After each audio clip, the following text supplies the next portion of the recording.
Hello बच्चों, एक बार फिर से आप सभी का ओपी क्लासेस में स्वागत है।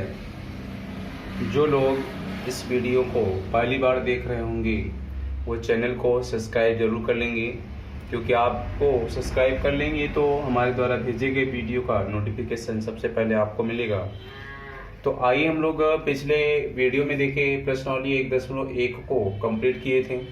आज हम लोग प्रश्नावली 1.2 के प्रश्न पर हल करते हैं। देखिए, इस पर पहला प्रश्न क्या दिया है, निम्नलिखित संख्याओं को अभाज्य गुणनखंडों के गुणनफल के रूप में लिखें। तो हमें समझना ये है कि प्रश्न कह क्या रहा है। अभाज्य गुणनखंड का मतलब इन्हें हमें गुणनखंड करना होगा और उसके जो गुणनखंड प्राप्त होंगे उसको दिखाना है गुणनफल के रूप में। तो यहाँ देखिए, पहला प्रश्न आपका जो है 140 दिया है। तो 140 को अगर हम हल करें तो 140 का भाज्य गुणनखंड क्या मिलेगा। तो 140 का पहले आपको खंड करना होगा।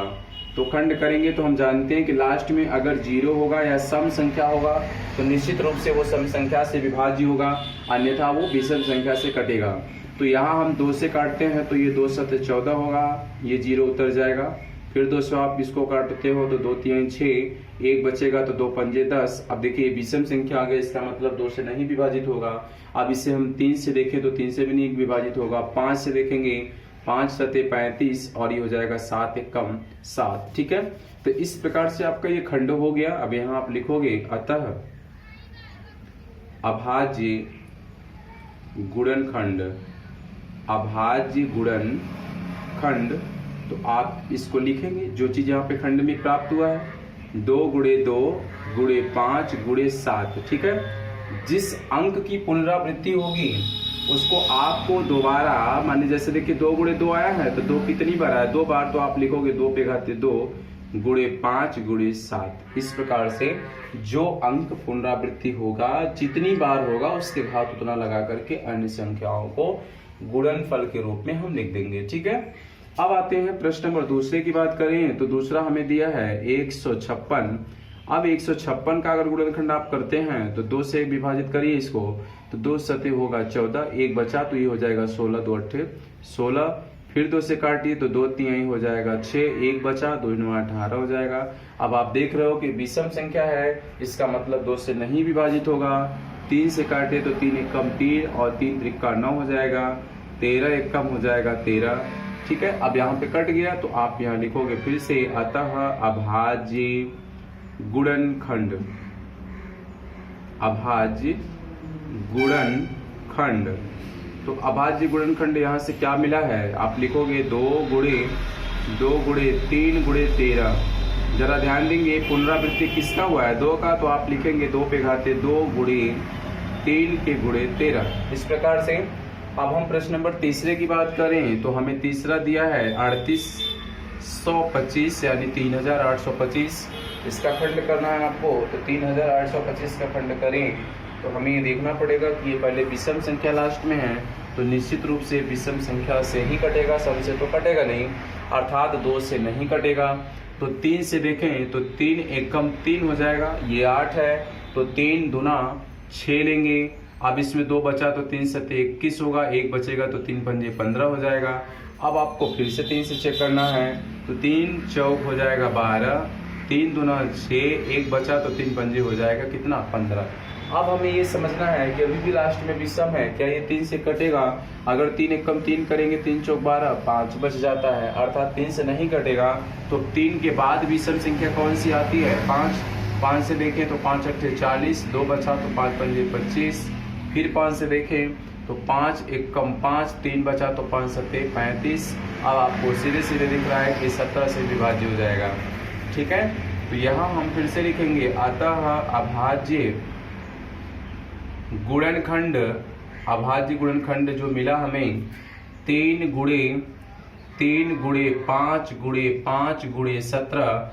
पुनरावृत्ति 3 का भी है 5 का भी है, तो आप लिखोगे 3 पे घाते 3 गुणे 5 पे घाते 2 गुणे 17। ठीक है, अब हमें चौथा और पांचवा प्रश्न करना है।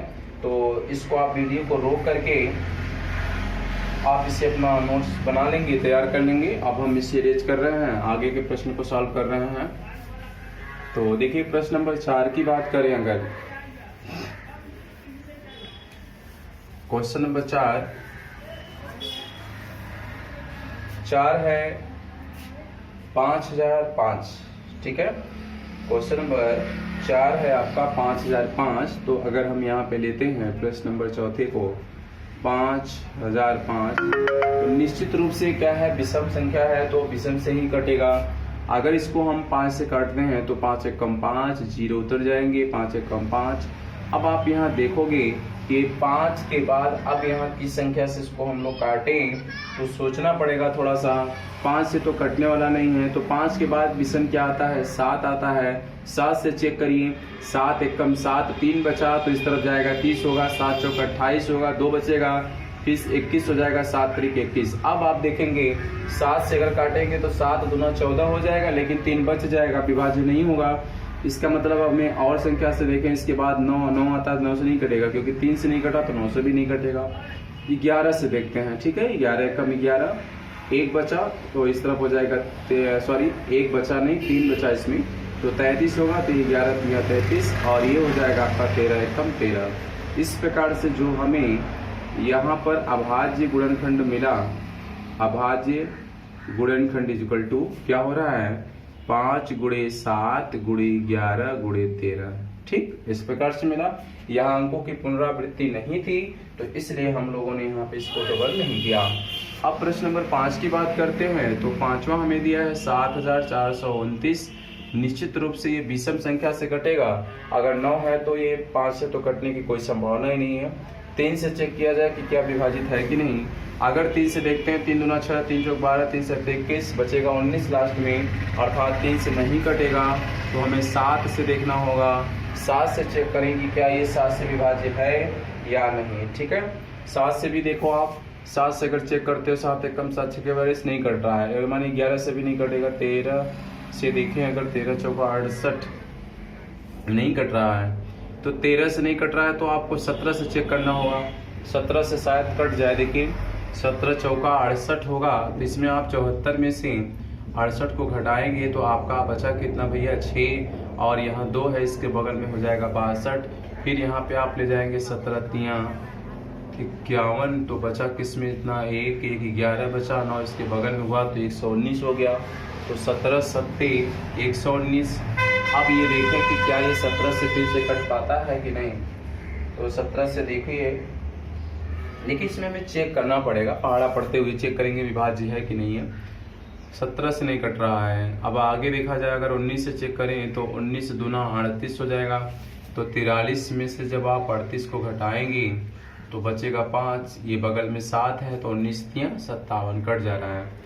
तो ये काटेंगे आप 23 से कम 23। यहाँ आप लिख पाएंगे अभाज्य गुणनखंड, अभाज्य गुणनखंड इक्वल टू 17 × 19 × 23। ठीक, तो इस प्रकार से आपका ये क्वेश्चन कंप्लीट हुआ। अब हम लोग अगली वीडियो में अगले क्वेश्चन पर चर्चा करेंगे। धन्यवाद।